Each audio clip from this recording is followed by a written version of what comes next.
कितीही प्रतिकूल परिस्थिती असली तरी कष्ट करणं सोडायचं नाही. आता एक पोराचं उदाहरण देतो. त्याच्या घरी अभ्यास करायला लाईट नाही. मग अभ्यास करायला लाईट नाही म्हणून तो अभ्यास करायचं बंद नाही करत. रस्त्यावर जो लाईट आहे त्या लाईटच्या खाली जाऊन अभ्यास करतो. स्वतः फीस भरू शकेल म्हणून अभ्यास करणं सोडत नाही. ज्या शिष्यवृत्तीच्या प्रवेश परीक्षा असतील, ज्या काही क्षमतांच्या कक्षा असतील त्यासाठी प्रयत्न करतो आणि शिष्यवृत्ती घेऊन बाहेरच्या विदेशातल्या शिक्षणामध्ये प्रवेश मिळवण्यासाठी प्रयत्न करतो. बर, विदेशात शिष्यवृत्ती म्हणून अभ्यासाला जातो. तिथं गेल्यावर त्यांना कळतं जो अभ्यासक्रम करायला मी इथे आलोय तो कम्प्लीट करायला कमीत कमी 6 वर्ष पाहिजे. आता तेव्हा काही मोबाईल नव्हता किंवा 2-4 वर्ष वाढून द्या.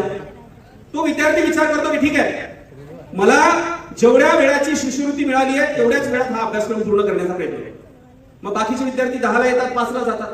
हा विद्यार्थी सकाळी 6ला येतो, रात्री 11ला घरी जातो, 12ला घरी जातो. म्हणजे जवळपास 18